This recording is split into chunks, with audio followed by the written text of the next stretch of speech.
যদি আপনি শেয়ার করতে চান বা কোনো একটা স্পেসিফিক ক্যাম্পেইনের কথা যদি বলেন যে ক্যাম্পেইনটা আপনার খুব কাছের, এইটা আমরা একটু শুনবো। প্রাণ আসলে শুধু আমি এটাকে অর্গানাইজেশন বলি না, ইটস ইনস্টিটিউশন। আমার মনে হয় যে প্রত্যেকটা লোকের আসলে কিছুদিন হলেও প্রাণে চাকরি করা উচিত।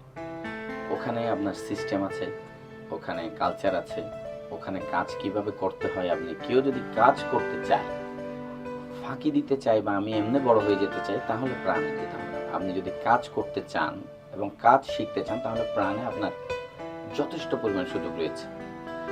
যেমন ওখানে সিস্টেম আছে। আমি পুরো বাংলাদেশ ভ্রমণ করেছি। বাংলাদেশের এমন কোনো জায়গা নেই যেখানে আমি মার্কেট ভিজিট করিনি। প্রত্যেকটা থানায় আমার চলাচল, প্রত্যেকটা থানার লোকের সাথে আমার ইন্টারাকশন আছে। আপনি যদি মার্কেটার হতে চান, আপনি কিন্তু মার্কেটের সাথে কানেক্টেড থাকতে হবে। এখনকার পাঠ্যপুস্তকের বই পড়লে হবে না। এই বই আসলে কিছুই নেই। বই জাস্ট আপনার মানে মেন্টাল গ্রোথটা হবে, থিওরি। এখানে বই কিছুই নেই, আমাদের তো প্র্যাকটিক্যাল নাই।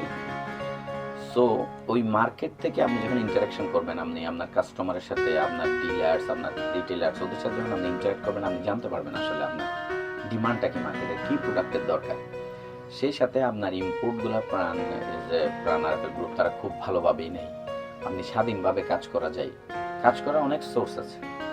সো প্রাণের অনেক বড় বড় ইভেন্ট করছে। যখন ডিজিটাল মিডিয়া রেজিং শুরুই হয় নাই, তখন দেখা যায় ডিজিটাল মিডিয়ার অনেক বড় বড় ক্যাম্পেইন করেছি। যেমন এই যে সেদিনও দেশ আমার দোষ আমার একটা ক্যাম্পেইন করেছিলাম, লং টাইম ব্যাক, দেশ আমার দোষ আমার। এটা এখনো চলতেছে। বাংলাদেশ তলাবিহীন জুড়ি না আরেকটা ক্যাম্পেইন করছে। এগুলো মোর দেন 1 crore এক একটা ক্যাম্পেইনে।